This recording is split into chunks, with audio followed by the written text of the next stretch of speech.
All right. And Audacity in 3, 2, 1.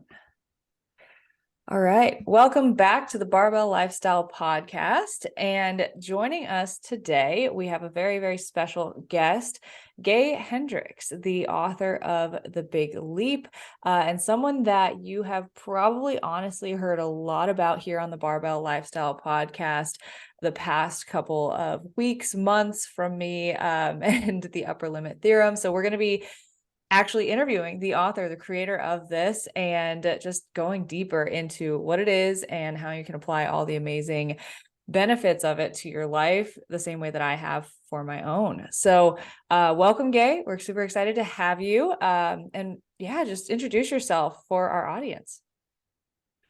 Well, thank you, Rosa and Christina. And I am in California. I forgot to ask where you guys are, but I'm in Southern California in a little town, the Mountain Valley, Ojai, spelled O-J-A-I. And I've lived here with my wife of 43 years, Katie, and we write books together. We've co-authored about a dozen books together, and we've done all the usual things like raised kids and paid taxes and been around the world 30 times.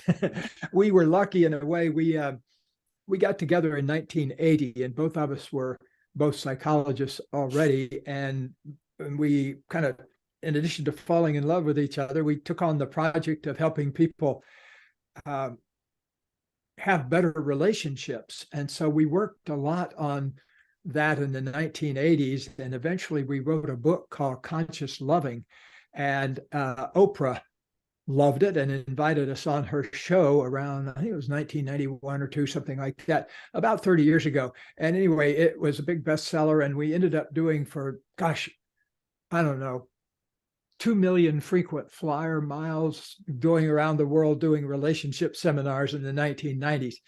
And then I got busy writing The Big Leap, because I'd been working with executives a lot, successful people, and they kept having these things that I kept calling the upper limit problem, because they'd get a raise and then they'd go home and have a fight with their partner, or the other way around. They would have a great weekend at home and then come in at 8 o'clock on Monday morning and create some kind of giant drama that took away all the good times of the weekend. And so I started calling this the upper limit problem. And people ask me how long it took me to write The Big Leap. And I usually say, well, it took me about a year of actually sitting there, but it took me 30 years of thinking about it, because I'd been thinking about things like the upper limit problem and the genius zone, all the stuff that's in The Big Leap, for about 30 years before I actually sat down in 2008 and wrote the book. But anyway, it's become, I'm very happy to say, the Big Leap has kind of become a Bible of the entrepreneurs and people who are interested in making big changes in their lives. And so that pleases me very deeply, because when I was in my 30s, I figured out what I wanted to do with my life, which was to spend my days and hours doing what I most loved to do, while I was also doing what I felt made the biggest contribution I could make to the world around me. And so that's basically what I've been up to for the past 40 years. That is amazing. Well, thank you for the background. And I think that sums up kind of everything pretty well. So yeah, I was going to ask, what brought you to writing about the upper limit problem and everything like that. But I actually want to go back a little bit farther, if that's okay with you, just to get to know you a little bit better. Yes. Cool. So what got you into being a psychologist? Well, have you ever heard the phrase wounded healer? I think I'm a classic example. A person who, as a result of healing a personal wound, finds out how to help other people heal their wounds. And I forget just who coined that phrase 100 years ago, but I think every good therapist, every good life coach, every good doctor, medicine, whatever it is, has to have some kind of personal experience of having benefited from what they're teaching. Otherwise, you're standing up there teaching about stuff that you don't have any personal grounding with. Well, I had the great blessing of a big problem to deal with in my life. And I call it a blessing. You'll see why in a minute. but I didn't experience it as a blessing. I was very fat when I was a kid. And it was from the very beginning of my life, like even in the first year, they found that I was like in the top 2% of baby weights. And it was really interesting because I was the only fat person in a family where everybody else was skinny. And so nobody could figure out why I gained all this weight. And as I started up into childhood and everything, I was taken around to different medical specialists and, oh man, given shots and pills and put on diets. And in fact, one time when I was in the 9th grade, they put me on this regimen of diet pills, basically amphetamines. I didn't know anything about them at the time. I just knew that they made my heart beat really fast and made me study all night long without ever getting tired, and then stay up till 2 a.m. And, I was like a speed demon for the whole year of the 9th grade. And I had straight A's that year. And then when they took me off the pills, I went back to B's and occasional C's. And, so I was put on all sorts of different things, but I didn't really solve the problem until I was 24 years old. And I had a big enlightenment experience one day where I realized that I was going to have to do it myself, that I wasn't going to get any help from the medical world or anybody else. So what was left to me was whatever it took to do it myself. And so I completely changed my life around when I was 24. I was in a terrible relationship at the time, and I had a crappy job, and I smoked 2 or 3 packs of cigarettes a day. Fortunately, I wasn't a drinker ever, so that didn't get into me. But as I said, I weighed 300 pounds, and I wore big, thick glasses, and it's just like everything was wrong in my life. And so I had this big wake-up experience, though, of realizing that every human being, including me, have a space inside ourselves that I call pure consciousness, that once we open up to that space, we can really redesign our lives. It involves getting unhooked from the stories of the past and just involves, okay, here's what I want to do now. And so I began eating only foods that I'd never eaten before. And here's how I came across the first upper limit problem. For the first month, I ate lots of fruits and vegetables, things I just didn't normally eat. And I lost 35 pounds, and I was feeling so great. Losing a pound a day, I was just full of energy. And I was walking down the street one day, and I looked in the window of an ice cream shop, and there was this family eating this giant ice cream sundae. And I just went unconscious. And I went in there and I ordered one, and I ate all this ice cream. And for 20 minutes, I felt like king of the universe, when I had all that sugar buzzing through me. 20 minutes after that, I got the worst stomach ache. And I had this kind of all over depression that happens. I don't know if you guys get it, but when I eat sugar, if I eat too much sugar, I kind of feel zippy for a little while, but then I feel kind of a sensation in my body. Yeah. Well, magnify that times 10 is what I felt that day. And so that was my first upper limit problem, where I realized I was feeling great.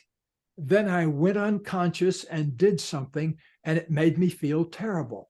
And that made me wonder, do I have some sort of an allergy to feeling good all the time? Do I have some part of me that doesn't believe I have the right to feel good? And so that's when I started waking up to the whole upper limit problem thing. And it took me many years to put it together. It won't take you guys long now because I've written a book about it. But in the beginning, I kind of had to feel it out by the seat of my pants. Yeah. I love that. I love how you called it pure consciousness, unhooking yourself from the stories of the past. Because I think we talk about a lot of the same things, maybe just with like slightly different terminology for like our clients and our coaching. And the experience you described is so similar to, what so many of our clients go through. They're on weight loss journeys, fat loss journeys, and they're, restricting themselves from all of the yummy, yummy foods. And then, sometimes they self-sabotage, and then they're like, man, like, why does this keep happening? I can't figure out why I keep going off track on the weekends, or drinking too much on Saturday night, even though I know I have these goals and these goals are so important to me. So actually tell us, I don't know if pure consciousness, I don't know if you necessarily, can't remember if you termed that in the book, The Big Leap, but could you tell us more about that concept? Yes. Well, let me show you how I got into that, how I discovered it. It's always there, but I don't think I'd ever paid any attention to it until this one moment when I was 24. What actually happened was I'd been in a big argument with Linda, the woman I was with at the time, and we'd been together a couple of years, and it had been a real struggle, but literally I didn't have enough money to move out. I had something like $39 in the bank and couldn't afford to get into another apartment, or she couldn't afford to get into another apartment for her. Anyway, we were really stuck. And so we got in this big argument, and I went out to kind of clear my mind.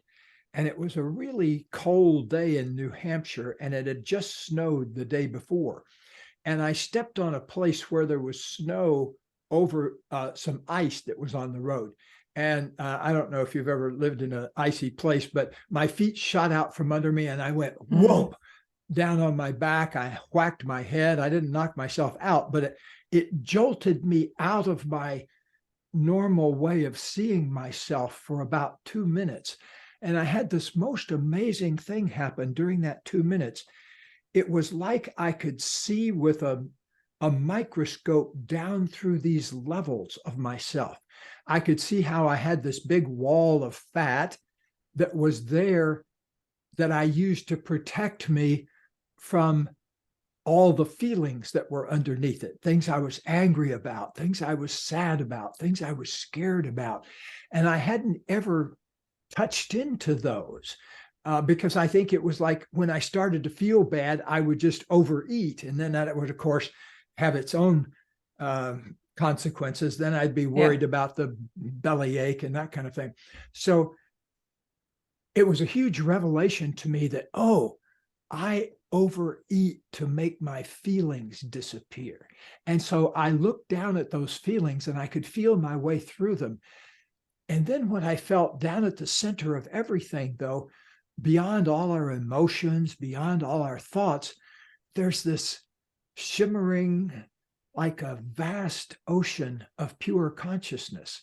And everybody has that. It's not like I was gifted with it and you aren't. Everybody has that. And we don't notice it, though.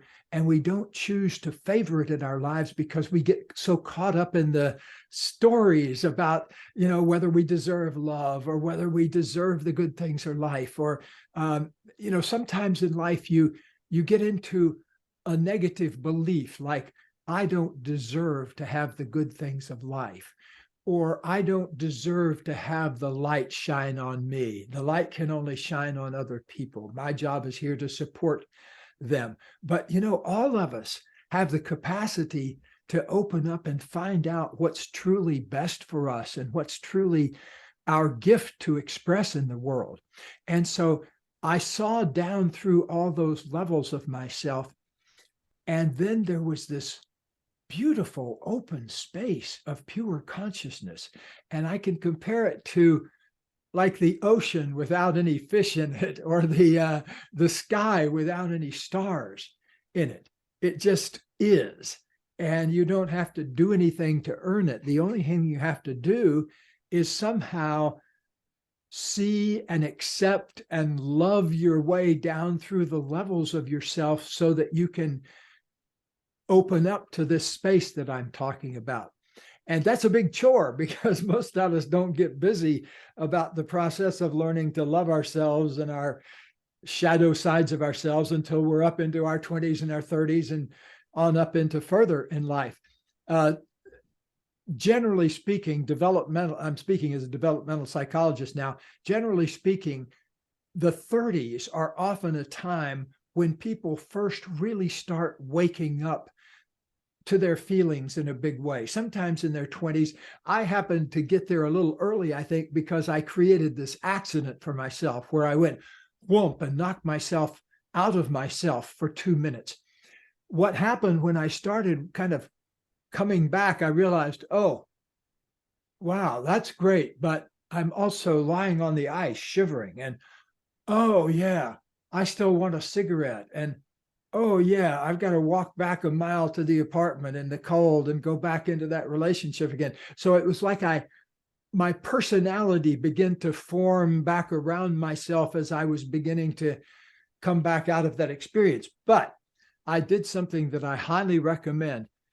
I made a commitment before I fully got back up to my feet. I said, okay, I don't care what it takes. I'm going to commit to feeling that all the time, to feeling that pure consciousness, that open space all the time. I don't know what it's going to take, but that's going to be my job.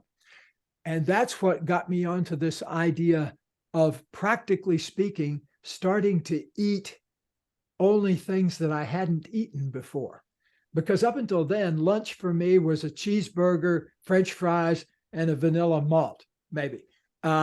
And dinner was, a piece of steak and a baked potato. And well, you can probably guess what it took to keep 300 pounds on my body. I'm about 180 now. I'm about 6 feet tall. So 180 makes me look like an athlete rather than a pear, which is what I looked like back in those days.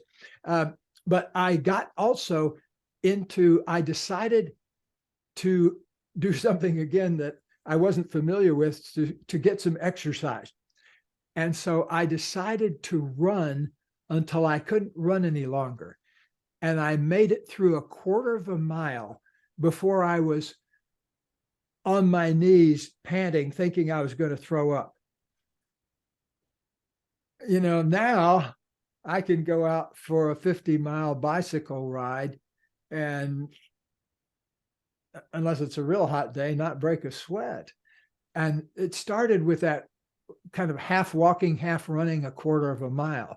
And I just started building up from there. And interestingly enough, I became really hooked on bicycling. And my wife and I, in the 1980s, Katie and I ended up writing 3 bicycle touring books of Europe.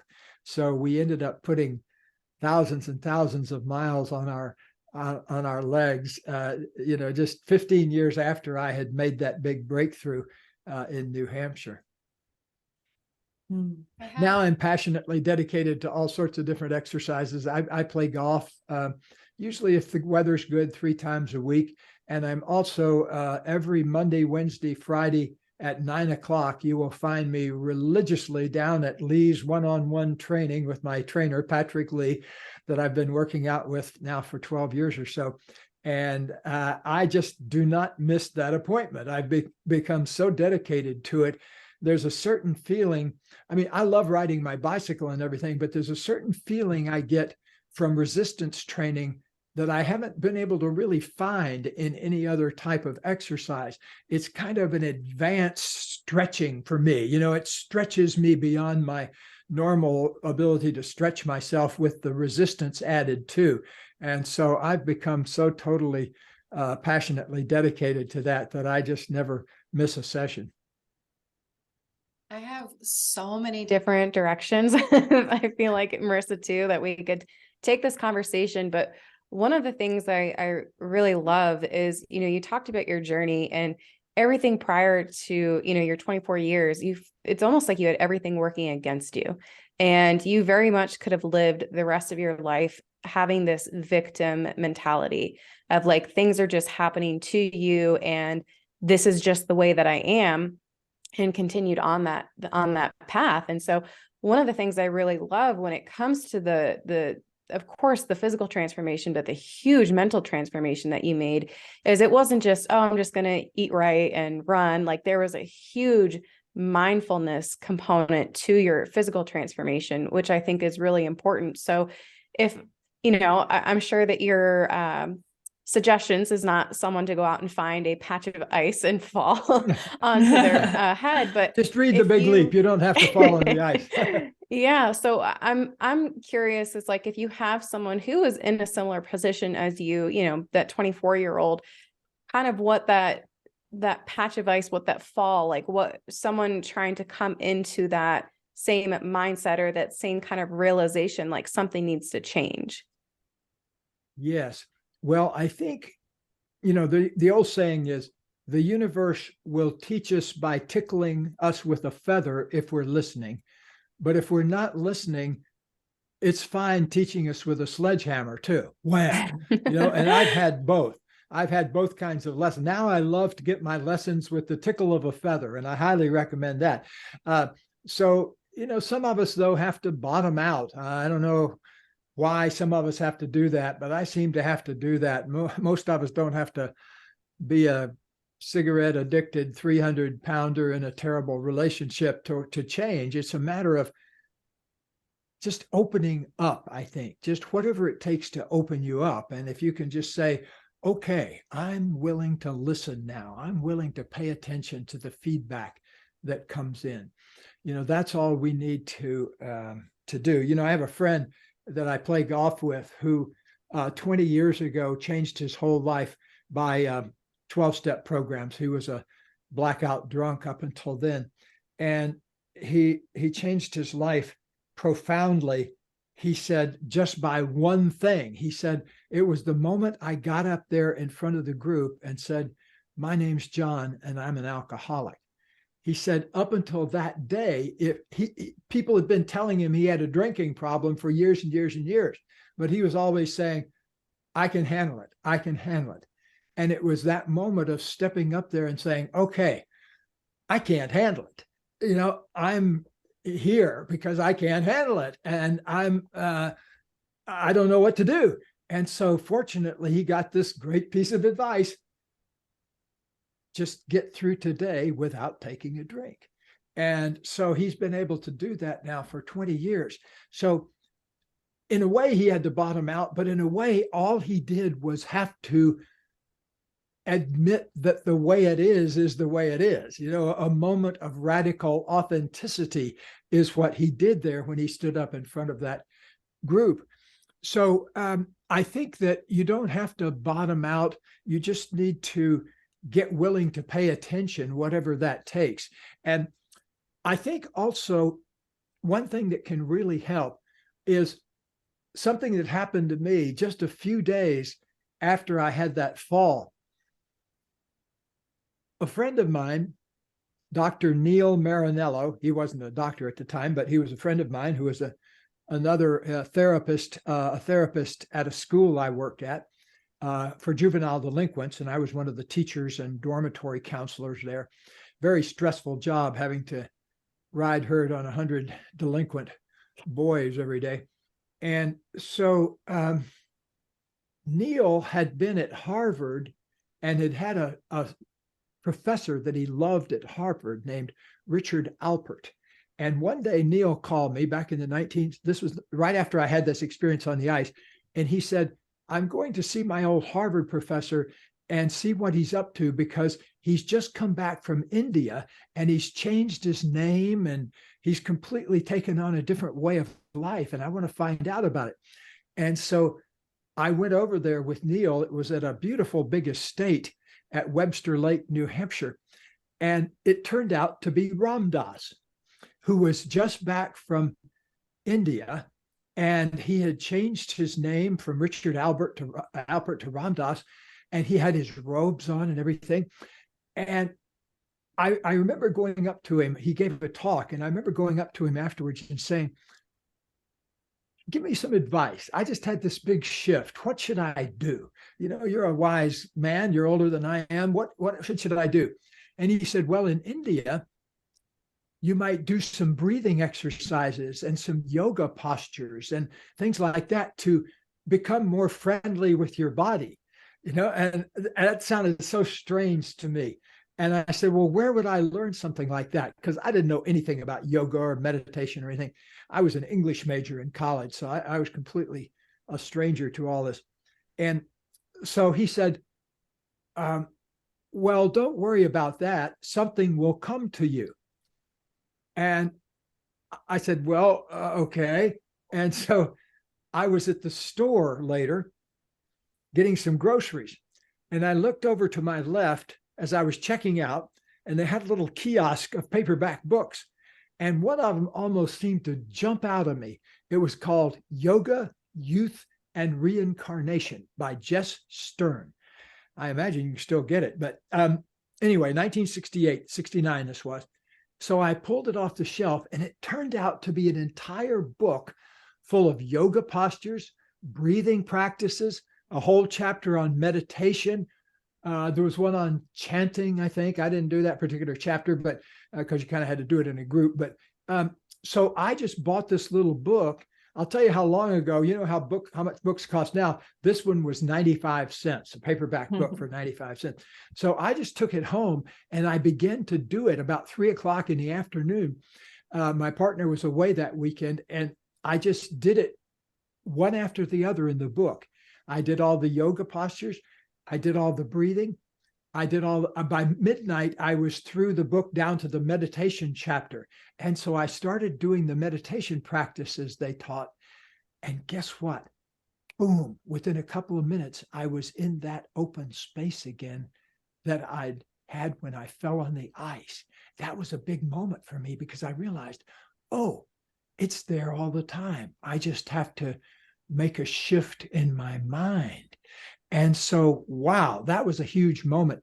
That actually, I later on got formal training in both Zen meditation and TM meditation. And I've been a daily meditator ever since from I'm now in my 52nd year of daily meditation. So I'm just as dedicated to that as I am to my resistance training every week.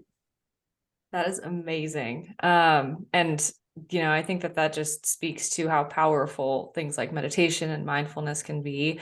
I'm definitely a firm believer that mindfulness and having mindfulness just around your thoughts, your body, everything that's going on within you is just the key to unlocking like your next step and where your constraints are in your life. And I think your story really, to me, spoke to the idea that you always find what you're looking for, right? You asked for help, you were open to listening and hearing, and then boom, the book jumped right out at you, but you wouldn't have known that if you weren't, open to it. You weren't looking for it. You weren't like, oh, it'll come to me. Okay, well, I guess I got to keep my eyes peeled, right?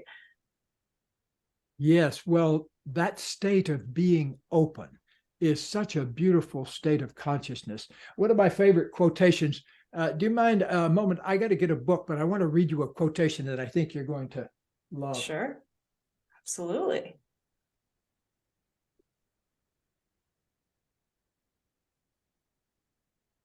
This may take me a moment to find it here. That's okay. Good. We have a great podcast producer who will edit this and make it seem like you found it in 2 seconds. Yeah, he will. Good. This is from one of our books that was published way back in the 1990s, but it was published at a time before I needed reading glasses. I didn't realize how tiny the print was.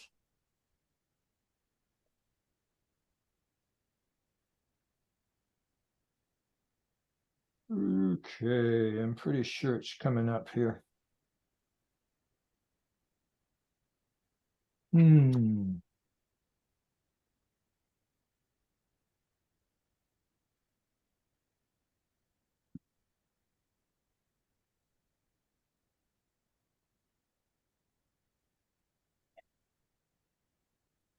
Got it. All right. You do not need to leave your room. Remain sitting at your table and listen. Do not even listen. Simply wait. Do not even wait. Be quite still and ordinary. The world will freely offer itself up to you to be unmasked. It has no choice. It will roll in ecstasy at your feet. I have found that to be absolutely true. That's from a writer about, 90 years ago named Franz Kafka, who wrote things like The Metamorphosis and other famous novels. But the idea that we can just open ourselves up and be very still. In other words, get out of all of our stories about the past and get out of all of our fantasies about the future and just be open, fully present to just what's going on in this moment. And that is such a great source of great new ideas about yourself, because you're clearing a space and you're opening up that thing I'm calling pure consciousness. Every holy language of the old days has a word for it. In the ancient Sanskrit, it's called Atman. It's that indwelling spirit inside ourselves that's the same in you as the same in me. And then all of our programming and our history gathers around that. And then sometimes we get so lost in our history and our programming that we forget we have this infinite power to reinvent ourselves inside, where we're right up against the creative powers of the universe that got us here. Yeah. Well, it's, I think that that's a great segue too, of like when you realize that you can be open to learning, to growth, and you don't have to be chained down by the stories of your past or what limits you might otherwise place on yourself, that you can surpass your prior upper limit, right? Of Yes. What good you can have in the world. And sorry for the listener who's like, hey, we're not talking about this upper limit problem thing you said we were going to learn about. So I want to segue right into that then. And if you could just define what is the upper limit problem for our listener, if they haven't gotten it already. And just, what are maybe some examples that you've seen of the upper limit problem in your work and how that's affected people and what happens when they decide to break through it? Yes, the upper limit problem is the way we sabotage ourselves when things start going well, when things are going better. What happens is when things are going well, oftentimes up comes some old fears. Like let's take the example of getting a raise at work. Like one of my executives at a big high-tech firm got a huge raise as a result of completing a $350,000 machine, and they were going to make hundreds of the machines. So it was a big deal. They'd spent millions of dollars developing it. So one day he gets called into the office and the big boss says, John, we're going to give you a $750,000 bonus for completing this project. And he was already a fairly well-off guy. So, but $750,000 was a good bump for him. What did he do? It was Friday afternoon. Instead of going home and celebrating with wife and kids and everything, he walks in the door, and within 15 minutes, before he even talked about the raise, he was embroiled in a big argument with his partner that spilled over with his kids and everything, and ended up ruining the whole weekend. So he didn't even tell his partner about the raise until the following week. Now, what happened there? Well, as we put it together afterwards, when I was working with him, having that big influx of new money brought to light a fear in him. And it's a fear that many of us have, which is a fear that I don't deserve good things happening to me. Early in life, he'd had a lot of negative experiences where he took on that belief of good things aren't supposed to happen to people like us. And later on in life, he was a really smart kid. He went to college, got an engineering degree, became a successful engineering manager, and he started making a lot more money than anybody in his family had ever made. And then suddenly this big extra whoosh pushed it over the brink. So suddenly up comes this fear of, I don't deserve this. So before he even got a chance to celebrate it with his partner, he creates an upper limit problem. Now, most of us don't have big dramatic ones like that. Most of us was like a smaller thing. Like I noticed one myself one day. I was walking down the street here in Ojai, and there was this, there used to be, still is actually, a beautiful jewelry store. And it was run by a fellow I knew named Khaled. And I was used to stopping in there. He sold it now, so I don't stop in there much anymore. But anyway, I was walking past the window and I was looking at the jewelry and I was thinking of Khaled and how much I like him. And I'd bought my wife something there a while back that she just loved. And anyway, so I'm feeling really great.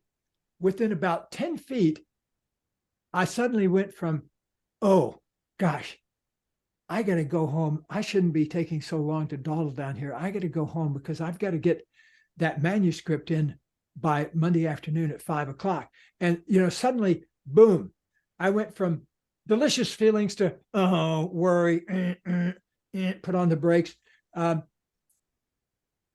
That's how the upper limit problem works. It's suddenly sabotaging the good feeling. And it could be good feeling inside yourself. And it's often good feeling between you and other people, the flow of connection and intimacy. So that's the upper limit problem. I got to tell you, the absolute worst. I came across this when I was doing research for the upper limit problem in the Big Leap 15 years ago when I was first writing it. There was you've heard of the Rolling Stones, right? Mm-hmm. Rock group. Well, they were recording an album back in the 80s, and it had a song in it called Miss You. And I don't know if you've heard it. It's an oldie but goodie now, but it goes, da da da da da da la, da da da da da la, 'cause I miss you. Don't know if you've ever heard it, but anyway, it's a very popular song. But what was striking about the song, what made my ears perk up, was it has a harmonica solo in it that just blew me away. And I'm a harmonica player, so but anybody that plays blues harp would love that particular solo. And I knew none of the Rolling Stones could play harmonica like that.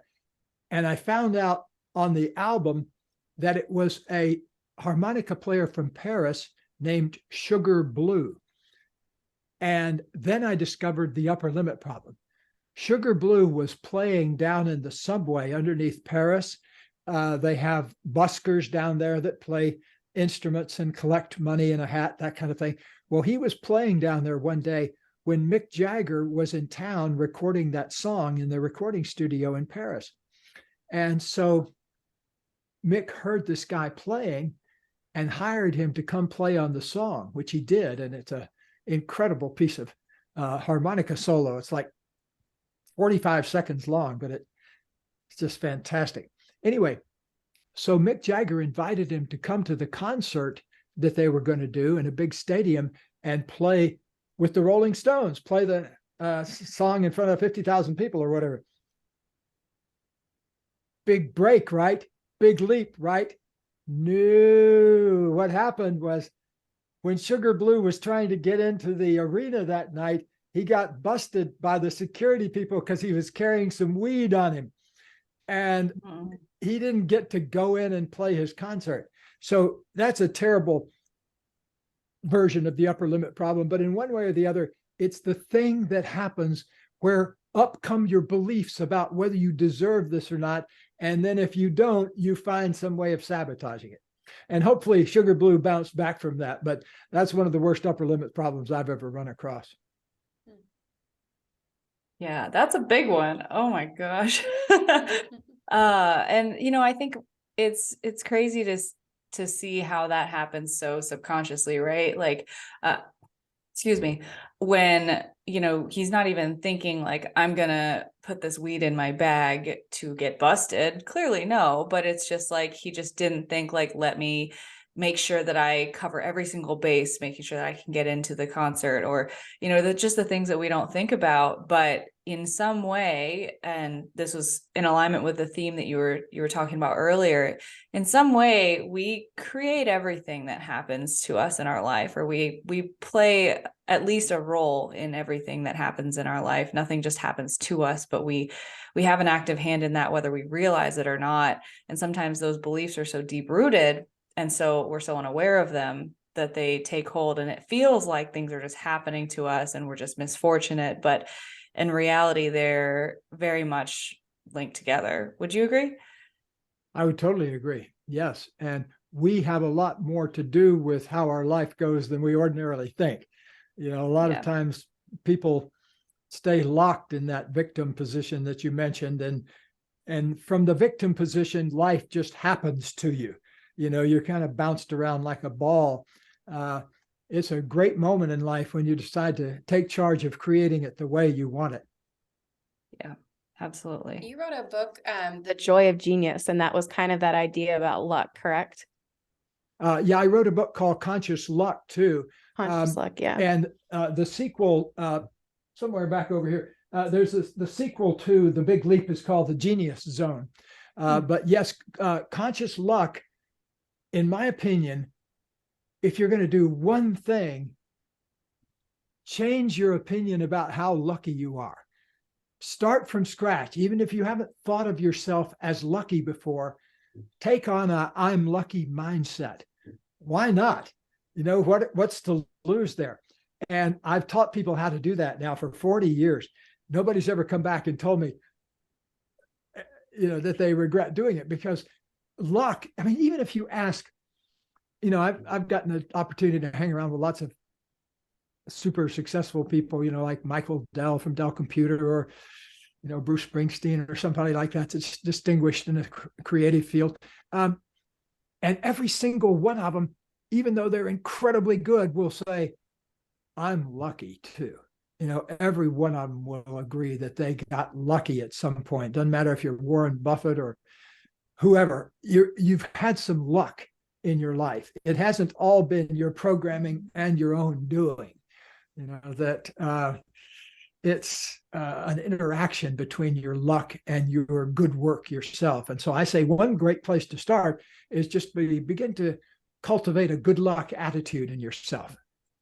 Yeah, well, I think it speaks to kind of what we were talking about earlier. It's like you can go through life, your entire life, just thinking that you're a victim to things, or that you are unlucky, or things just happen to you, and just making, I mean, it seems like such a small shift to just be like, I am in charge of what happens to me. I can create my own realities. And like you said, just kind of having that mindfulness and that conscious intention. And, it's kind of like, well, why would I not want to go through life thinking I'm lucky and kind of manifesting these things to happen to me, rather than just that other thing, like, oh, I'm going to go through life and thinking that I'm unlucky and that all these bad things happen to me. So just creating, like, I know Marissa and I always joke like the woo woo type things, but just such a small shift, kind of like what you were saying earlier. You're at the, standing in line at the grocery store and you see a book that just happens to stand out to you. It's just small little things here and there. If you're just receptive and open to seeing those things, you can start to create that luck for yourself. I couldn't agree more. And that's a very practical thing you can do, is just change that attitude. All right. Well, it's been very pleasant being with you guys. What part of the world are you in? I'm in North Carolina. North Carolina. Okay. I'm in New Mexico. New Mexico. Yes. Both places I've been to and enjoyed being there a bunch of times. My wife just bought a beautiful piece of outdoor sculpture for our sculpture garden here at our house out in Santa Fe, New Mexico. Nice. Yeah, it's a beautiful place. Yeah, lots of good artwork there. My dad lives out in Santa Fe. Cool. Well, it has been awesome having you. And I'm really glad that we went on a little bit of a tangent, even didn't go directly into the upper limit problem and everything that the Big Leap already covers. So definitely want to plug that book there. If you haven't already read the Big Leap, it absolutely changed my life last year when I read it, and was brought awareness to a lot of those things. And I recommend it to everyone and anyone. So I guess to just wrap us up here, Gay, where can our audience best find you on social media, the internet, all of the above? Yes, we're all over the place. A good place to start is hendricks.com, HENDRICKS.com.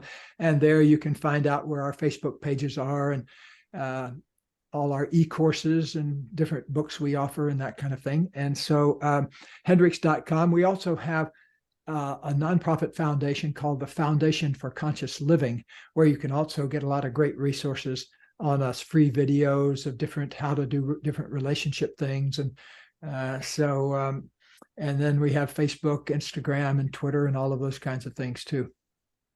Awesome. Great. And we'll have that in the description of the episode, but hopefully everyone enjoyed this episode. And if you haven't already, you can make sure you're subscribed to the podcast. You can find both myself and Marissa on Instagram. You can find me at Christy Lynn Fit. Marissa is at Marissa Roy Fitness. Thank you guys so much for listening, and we hope to see you back next week.